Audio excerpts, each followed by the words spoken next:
Imagine getting your period and realizing you have absolutely nothing. No pads, no tampons, no menstrual cups, no pharmacy, and definitely no emergency Amazon delivery. So what did ancient humans actually do? The annoying answer is, we don't know exactly. And that's because menstruation is one of the most poorly preserved parts of human history. Think about it. Archaeologists can find stone tools that are hundreds of thousands of years old. They can find bones, fireplaces, cave paintings, but the things someone might have used during their period, usually made from plants, fibers, cloth, or other materials that don't survive very well. So the archaeological record basically says, good luck figuring this one out. But that doesn't mean ancient humans had no way of dealing with it. They almost certainly had to improvise with whatever materials were available around them. Plants, fibers, animal materials, cloth in later societies, and possibly simply managing the bleeding without a dedicated product. But here's the important part. We shouldn't pretend we know exactly what every prehistoric woman used. There wasn't one universal ancient period product. Different humans lived in completely different environments. Someone living in a cold region had different materials available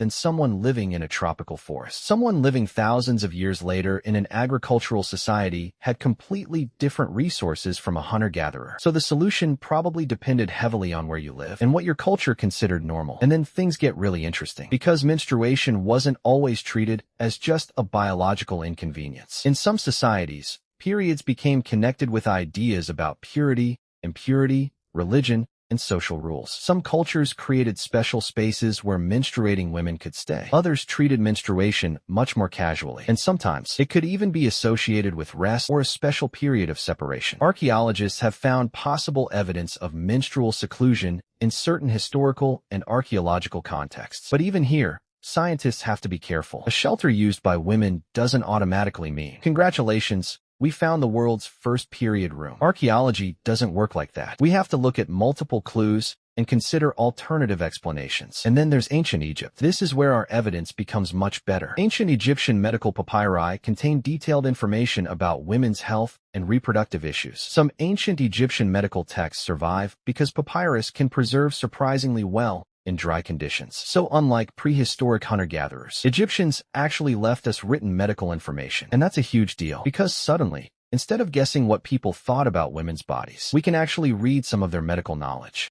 But even ancient medicine wasn't exactly modern medicine. They mixed practical observations with remedies, beliefs, and treatments that sound extremely strange to us today. Basically, imagine having a period and asking an ancient doctor for help. There was no heating pad, no ibuprofen, and definitely no period care aisle. Just a person with a collection of ancient remedies and a lot of confidence. But here's the most fascinating part. Menstruation itself isn't new. Humans have been experiencing it for an incredibly long time. What's new is our ability to hide it. Today, you can walk into a store and buy a product specifically designed to deal with it. Ancient humans couldn't do that. They had to work with their environment. And because most of those materials disappeared, their solutions disappeared with them. So when you imagine a prehistoric woman getting her period, don't imagine her standing there thinking, why didn't anyone invent tampons yet? She probably had much more important things to worry about. Finding food, staying warm, avoiding predators, looking after children, and somehow dealing with one more completely normal part of being human. The strangest part isn't that ancient humans had periods without modern products. It's that they did it for thousands of generations, and almost none of their everyday solutions survived long enough for us to see them. History remembers kings, wars, weapons, buildings, but sometimes the most ordinary parts of human life are the things history forgets first.